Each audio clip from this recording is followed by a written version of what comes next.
Welcome in Skey Talks, or for many, Skey Talks. Today we have a guest directly from Berlin, CEO of Staex blockchain company. Few words about the Dr. Alexandra Mikityuk, because I allowed myself to invite her to a little bit small discussion about blockchain, about the company she's developing together with her team, as well about the whole background around blockchain, which is currently happening in Germany as well as the worldwide.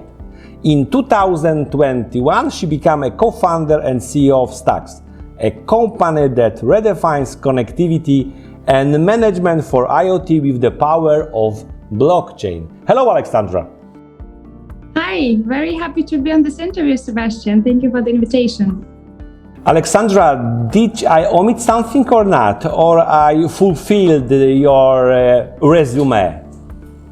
I think it covers pretty well, because for me, I think the most important it's what you do right now, right? So this is pretty much the focus, because everything else led to this company. Because you know your resume is quite, let's call it rich, because on the one hand you spend some time, I think not some, but you spent a lot of years in Deutsche Telekom, T-Mobile Group. On the other hand, you are, let's call it brand new as a co-founder, a startup enthusiast. Yes, how do you feel? Right. So I will start with the question, how do I feel? I feel right exactly where I have to be. So this is a very, very nice feeling. And I would just maybe say that I've always had the entrepreneurial drive, and I would say most projects within the Deutsche Telekom I was doing as part of the research lab, where every project was actually set up in a way, you know, to be one day some kind of startup. Let's call it like this. So within the R&D lab, we had different paths how to actually either spin off or excubate or kind of create this product that you have created into a business, right? Or put it into a business. So I think, this being said, I was very well prepared, having all this tremendous experience, because I spent lots of years within Deutsche Telekom and seen lots of projects and talked to lots of industry players. And, you know, exactly this experience helps me to leverage all the knowledge of the industry and now apply it to blockchain, because that's where my passion lies. I really want to connect these two worlds, because I've seen them developing in parallel for so many years. So that's really very exciting for me. Because normally it is not so obvious that the person who is developing in the corporate world just, you know, leave it and started completely new journey, you know. That is amazing, you know. More or less, it is not similar like my journey. However, I really like it. I really love it, you know, because you are developing something which is completely unique, is famous, is probably from time to time buzzword. However, the area is extremely important and interesting, yeah? Thank you. And I hope that maybe with my example, I can invite some of the people onto this journey. And I think that by the end of the day, it takes maybe a little bit different mindset, right, to be entrepreneur. However, I think that the experience that we all are gathering within the enterprise world, this is very, very valuable. And I think by the end of the day, lots of entrepreneurs not having this experience then seek for this later. And I think it gives you lots of advantage if you combine this entrepreneurial spirit and this experience within this entrepreneurial arena. So I think this is extremely cool. So I invite more and more people from the enterprises to join the startup world. Alexandra, let's start our discussion from the latest news I got, because you in fact made a success. You got funds. Can you a little bit elaborate around that? Exactly. So almost 2 million euro. It is not, you know, peanut. It is huge, tangible proof that your concept is growing, is developing. Yes. Exactly. So I think we are extremely happy about this milestone. And we were able to put together our pre-seed round with 2 VCs based out of Germany. And I think what you said, it's very, I would say, thrilling for us, because the ideas that we put together and the first paper that I put down with this exact idea, it was 2017. And seeing this being materialized, and this is a very important step towards financing our company and going towards reaching our milestones, which is the next big milestone. This is the revenues, this is the customers, right?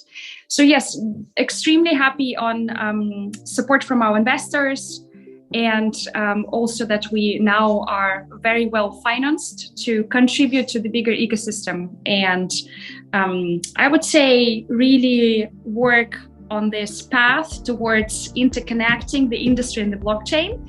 As you see, as you know, we went still, even if it's 2022 today, with an old approach. So we don't have a token. That is as well. It's not a brand new idea. However, you are putting big focus on the real B2B engagement with some clients, with some partners. Yes, because if you don't have your token, it means that you should find another way of financing your business. Yes.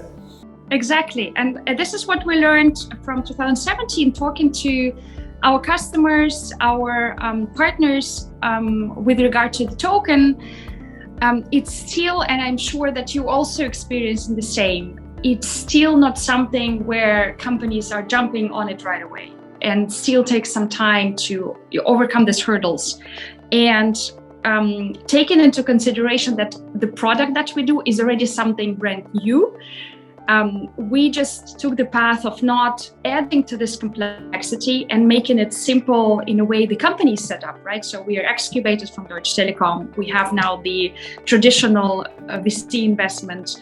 And this is how we set up in a sense of, this is known for businesses, right? So they can make due diligence on our story. And this is much more clear to them how it works. This being said, of course, I know there is lots of developments with regard to how enterprises are working with tokens, how they incorporate this even into their businesses.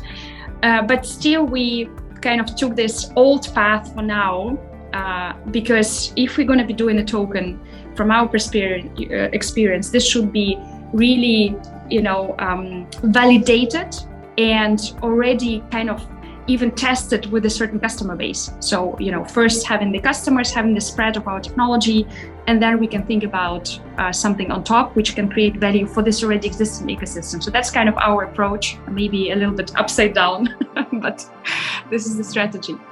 But your strategy, according to latest news, is quite successful, because you got the finance, in fact, and now you can develop, and I hope and wish you and congratulate, because it's huge congratulations, because we met first time in Dubai, and I think that you were on the different stage of the development now.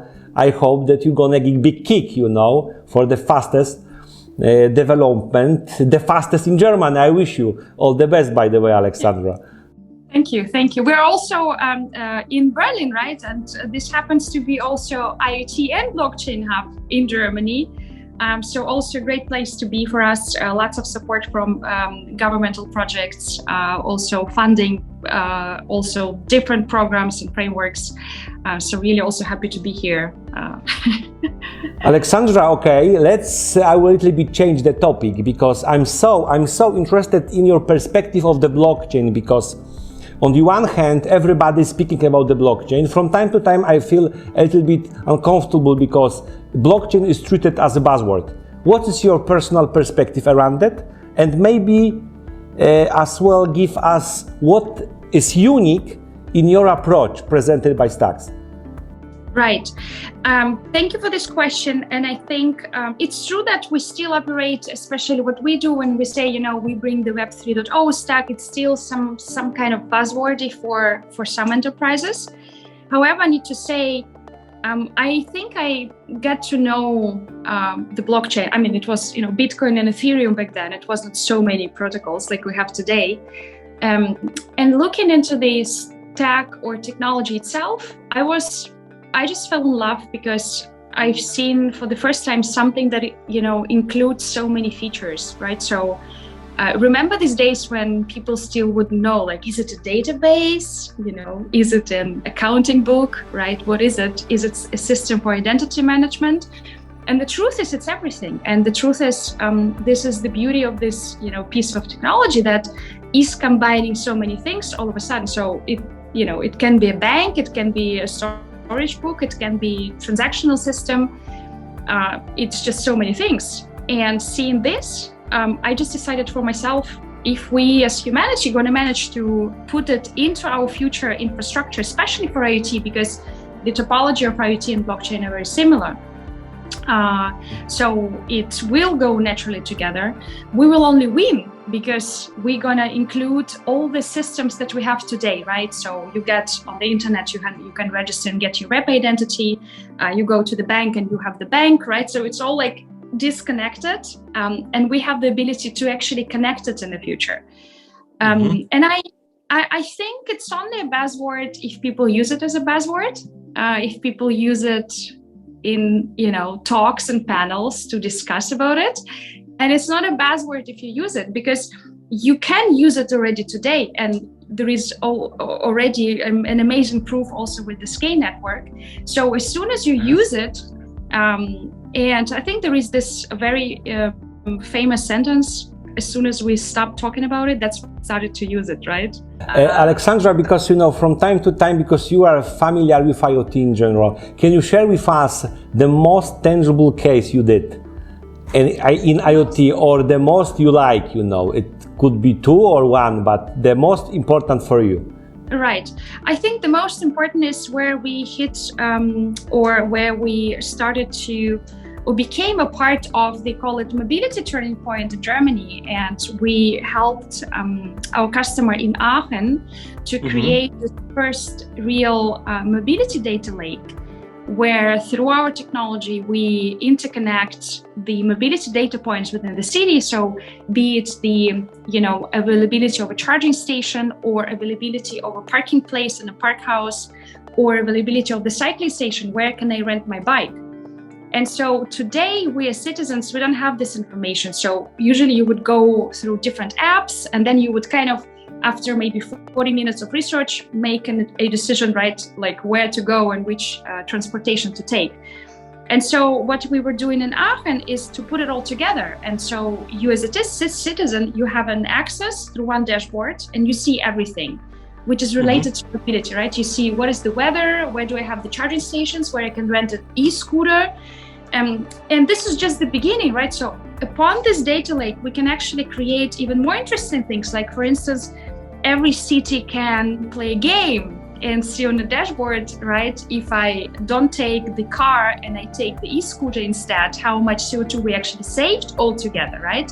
So, and I think this is really interesting. And this is kind of the first step towards this new interconnected IoT world, where we can have and provide the access to the data from different providers, because in smart cities, the systems are inherently complicated, right? So something which would take years and years of integration, now with our stack, with Web3 technologies, right? You can integrate it very simple, because we now solve this problem of trust with the blockchain, and we can put all this data together. But do you think, Alexandra, that this market, especially where we are touching the smart cities, because actually when we are speaking or when I'm discussing with some mayors and presidents, the biggest problem is to understand the benefits. Because on the one hand, all of those arguments are correct and relevant to the current situation in Poland. I don't know what is the situation in Germany. However, the market, especially around smart cities, or cities in general, is mature enough or not for this digital transformation? I think we are right at the tipping point where it will become mature, in the sense of what I learned throughout my career is the approach of, I created a platform, I come to the city, I install this platform, and I say, and now everybody has to give me your data. It will not work. So in my understanding, only decentralized systems will work in a sense as a glue, right? That's what we're doing. We're not providing I like it because if you are mentioning the glue, it's exactly as I think, because we are presenting in this domain this kind of glue, which is gluing all of important elements, especially around the infrastructure. Sorry for interfering. Let's continue. No, that's really exactly what you say. So the system and the dashboard that we built, it looks like any other dashboard. It's nothing interesting. However, the most interesting part is underneath it, because there is no one single platform that was, gathering all the data. It's just that we provide the access to any mobility data point, to any point in time, in a very secure and efficient manner, so that the dashboard actually can get this data, right? So what I think is that what we show today with our solution, we compare ourselves to management tools for IoT, and we prove that we are faster, more efficient, more secure. And this is why CT started to, or at least the partner that we're working with, started to choose us over something that already exists, because we were able to prove this is more lightweight, this is more secure. This is like a new security paradigm for especially systems, critical systems like smart cities. And that's, from my point of view, this is a huge market, and important is untapped market that can only be opened and explored with something like we all create. And I'm not only talking for Staex protocol, right? I'm talking for the whole ecosystem that will create amazing use cases on top. And I would also maybe cover one use case that we were doing. It was a showcase in 2019 together with the Telecom, where we put together multiple mobility providers on one, as you said, decentralized network, where users can book the scooters directly without pre-registering to this platform, right? And this is the future, where I have my wallet and I can book any scooter out there, right, without kind of undergoing this KYC procedure prior to the ride. And this is very exciting, and this is the future that we wanted to showcase. And today we already started to slowly execute it in Aachen. It happened to be. I think that Alexandra, sorry for interfering, however, I think you and your team, and because I met not only you, as I said, so many people from Staex, and you are, I think, creating the unique as well, the zone to develop. All of you guys are deserve for this domain. It's amazing and extremely important as well to building something successful. I think that you share the view with me. Thank you. I think the same. This is the DNA of the company, believing in distributed systems. I'm totally, I think in distributed systems for so many years already. And I remember there was a nice call within the Deutsche Telekom when we were discussing, what do we need to equip our developers for the future to get them prepared to work with blockchains. And actually, I was saying it's not a new language that has been created, right? That you have to learn like a whole new thing. And the only thing that I said, it's just a mindset. You need to shift the mindset from something, I have a platform, I sell my platform to other partners and customers, versus we create an ecosystem together, right? And it's like everybody contributes a little bit to this bigger ecosystem, and everybody wins. And I think this is also what unifies our company, this thinking. Alexandra, you mentioned about telecom in general, about the telecom business. Tell me, because in general now telecoms are in front of the big change. They don't know even how to call it. However, that probably some big things should happen, because 5G it's not enough, to be successful. Right. And what is because we have almost the same roots, telecom business. Tell me, what is your perception about this business, and what blockchain means for all of telecoms around the world? I think that starting with and coming from this business, let's start with the roots and then go to the future. So starting with the roots, as I said before, my thesis will always stay that blockchain will become a fundamental piece of the infrastructure. And as telcos are providing this infrastructure, I think sooner or later they will embrace at least some of the concepts of Web 3.0, right? They have an amazing asset, which is SIM cards. And this amazing asset, hear me out, why is it so amazing? We have machines and devices out there that are not so brand new that we can insert a wallet, the latest blockchain wallet into these machines, right? And a SIM card can be something that's swappable. It can be even added to something that already exists. So bringing something like this, your Web3 key onto a SIM card, you can enable the whole old world, right? The grinding machines, anything which is where the hardware is a little bit older, because you know that release cycles are not, 1 year when you develop hardware.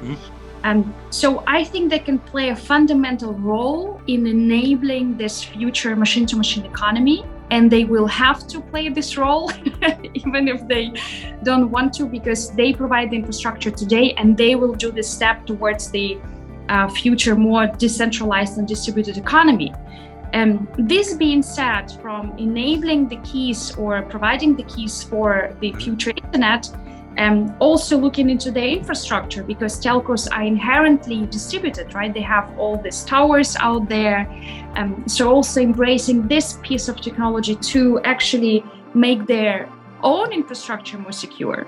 And then, go into the future, because we are now wrapped in metaverse, NFT, digital economy, right? And this is becoming the reality. I mean, we are just in the beginning of it, but I'm sure that, if I talk to youngsters, they are all living in it, right? So I know, like a daughter or friend of mine, she has 2 birthdays, right? One is happening in reality and the second one is happening in the metaverse.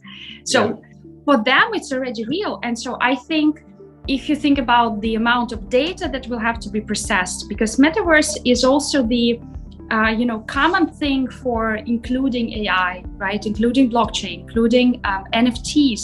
So you will have to provide a huge infrastructure for this. And it's not only, companies like Google and Amazon that will be hosting this infrastructure. It's actually also our good old telco friends that will also contribute to this infrastructure. So I do believe that sooner or later they will really take a huge piece in this kind of game that is happening. But right now. Don't you have the feeling that currently they don't treat it seriously, this whole area? Because I spent, I remember so many discussions when I tried to explain why blockchain is the key element. All of important analyses say that, guys, blockchain together with IoT, there is this, this golden mean which is going to facilitate the life, because M2M it's not enough, some only SIM cards with some data and the package is not enough. Blockchain, there is this lacking puzzle, which you should develop. You cannot stay and look at it. You should do something, Exactly. And I was honestly, when 2017, I got to know the leader of this lab, and him asking me, we are setting up this blockchain department. It was literally, right? Do you want to join? I was very impressed, because even 2017, even in Berlin, it was still a niche thing. It was not something which was super proliferated in the industry, right? Even though we had a huge and massive ecosystem in Berlin based on startups, and there was a lot of discussion with the industry, but it was still very, very, I would say, in the very beginning, right? And, I used to be head of blockchain with NDT, and sometimes I would be head of Bitcoin, right? Because it was still, so my work, I was doing insanely, I would say, tremendous work also with my team and with the leader of this lab on, I would say, education. So we've seen our role in transferring this knowledge that we would acquire within Berlin, this very vibrant ecosystem of blockchain. I think back then we already had around 100 protocols, just, or companies registered doing these things in Berlin. transferring it back to the company and educating people on what is blockchain and where it's really needed. And I think that these two worlds slowly merge together. It's a very slow development, but you can really feel it. DT has provided this staking as a service infrastructure, right? I think it's also a very incredible move. Or invested the funds into our project and set us up for success is being excavated from Deutsche Telekom. So I think slowly it's happening. It's just, I think there was a demystification on where it can be applied, right? Because I remember when we first set up the lab, we had lots of departments internally queuing up to have a discussion like, where can we apply it?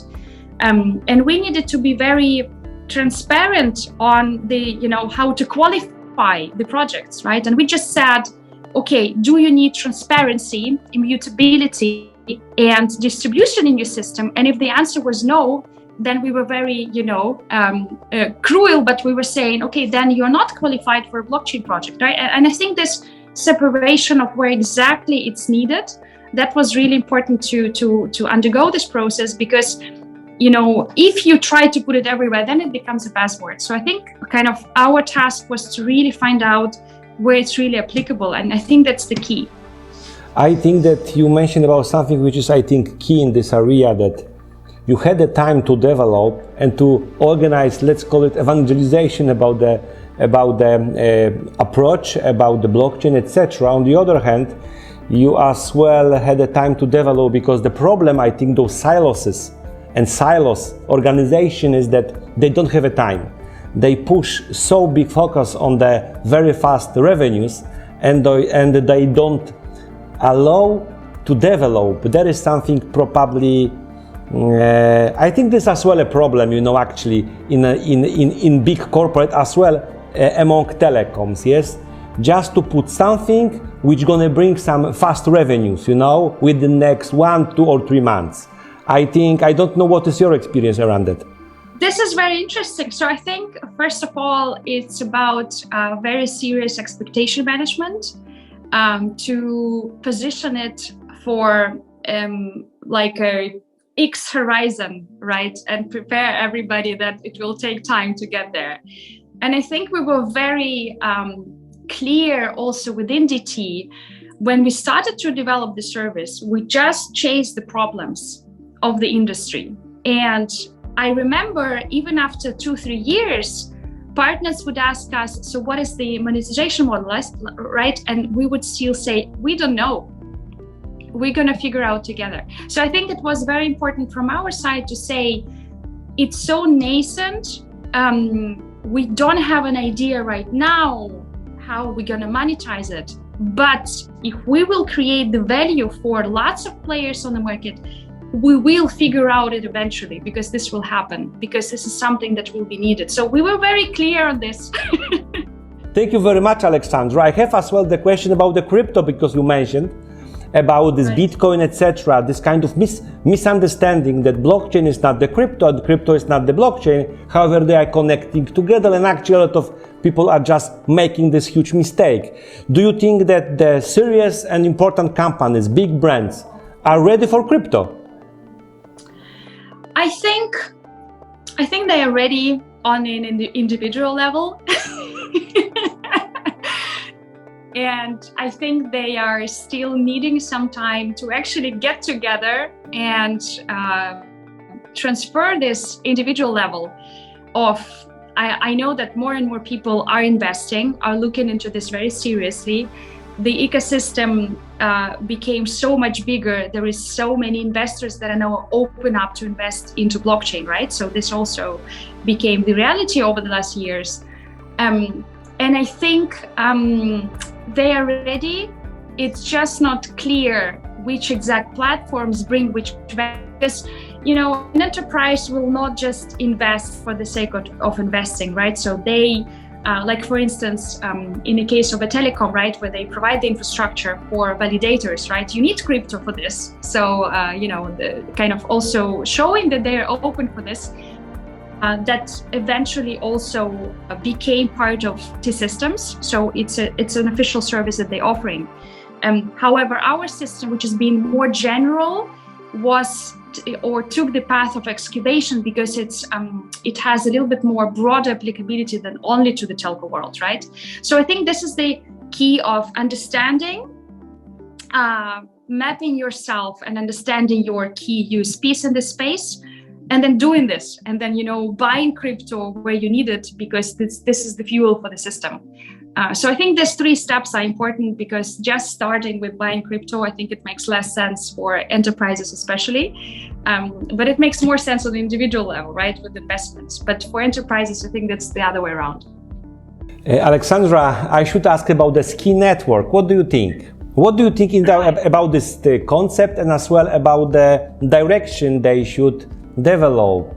Can you share your perspective? I think first advice is to stay persistent and to have endurance. And what you said, how they should develop, I think they should develop, because I think the first time I read about Skey Network, I was very impressed, because as I said before, that's my passion. So everybody who figures out a way how to use crypto in the real world, I think it's amazing, because it brings us towards this real merger in the future.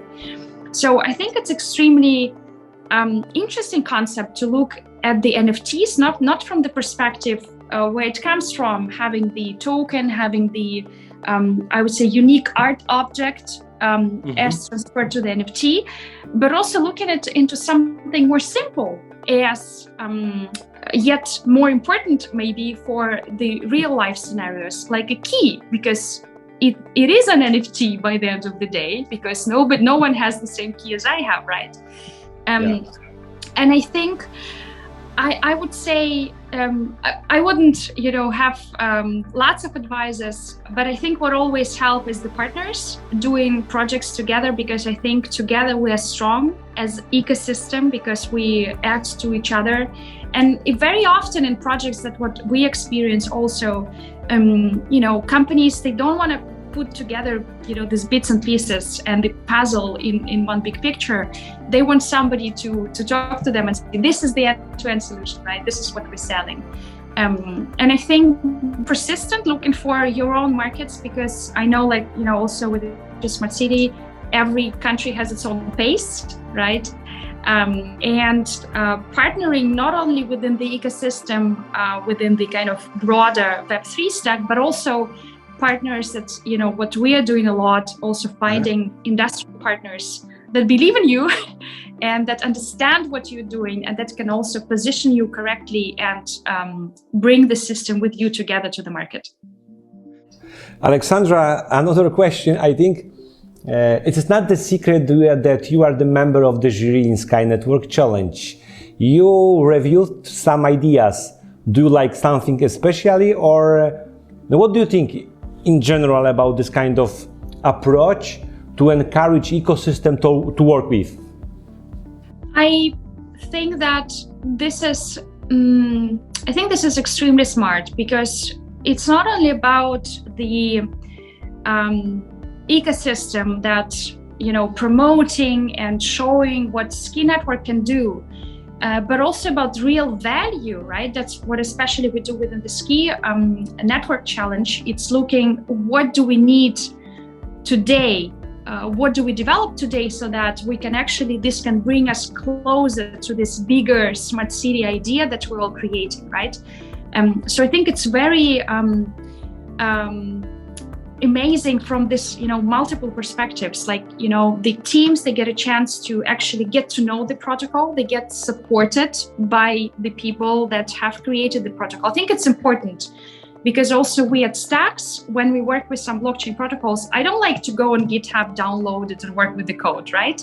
You want to work with people behind it. You want to understand what is the strategy, what is the roadmap, why the protocol has been created, what's the vision of the founder, right? To kind of really understand where can I apply it. And I think it's amazing that we can create the synergies, and also because you can do only so much, right? You have 24 hours within the day, and we as protocols, I do believe in this area of responsibility, right? You're responsible for your protocol, as also we are responsible as Staex for our infrastructure. And then we look for partners and systems on top within this challenge that we are looking for that can actually build applicable use cases on top. And I think this is one of the success factors for the future. Alexandra, you cannot in fact, because there is some form around this challenge. However, do you have any favorite area which extremely impressed you, around this challenge? What, that can you share it a little bit with us? Which direction do you like? First of all, we have extremely interesting projects that are all including some part of sustainability, right? Because the more we interconnect systems and put them on blockchain, the more sustainable we create the systems behind, because they are more lean, they're becoming more lean and secure. I would only share something going into direction of, I think there is a general kind of term for this, which is the smart dust.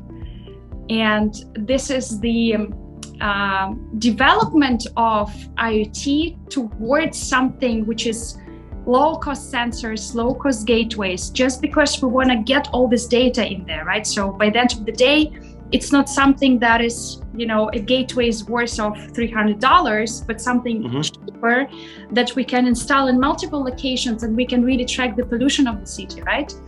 And looking into this, I think this is one of the interesting areas of development for smart cities, to have these data points everywhere, right? And we can install them easily.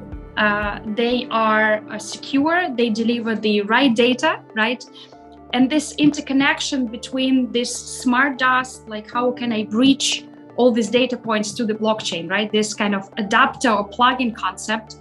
Again, right, this was my PhD, how to merge two things together, how to actually go from the real world where I have a sensor with the hardware and put this value digitally into the network. And I think this is one of my favorite developments, how we can democratize the gathering. I love it, democratization. I love this, Democracy of modern intelligent cities, Exactly. Everybody can take and put the sensors here and there and start earning money. I think that's amazing. Can you share with us what the small company startup should do to be successful on the blockchain market, in the blockchain domain? So I would say there are two things, right? If they are in a completely blockchain space, I think this is a completely different infrastructure, and I wouldn't be doing any advices there. But if there is a topic where they want to apply it to the industry, I think the making of this whole stack as simple as possible, and also the entry to this technology as simple as possible, as also I know that Skey Network is converting this complexity into simple contracts for partners. I think this is the key to success, also with the journey we've gone through. Very simple value, maybe even less talking about the blockchain, because by the end of the day, it's just the guts of the system, and we have to focus on the value itself that we provide. Alexandra, thank you very much. I just keep my fingers crossed for your success and for Staex success, and see you soon, I hope. All the best. See you soon, Alexandra. Thank you very much. Thank you so much. Thank you for the invitation.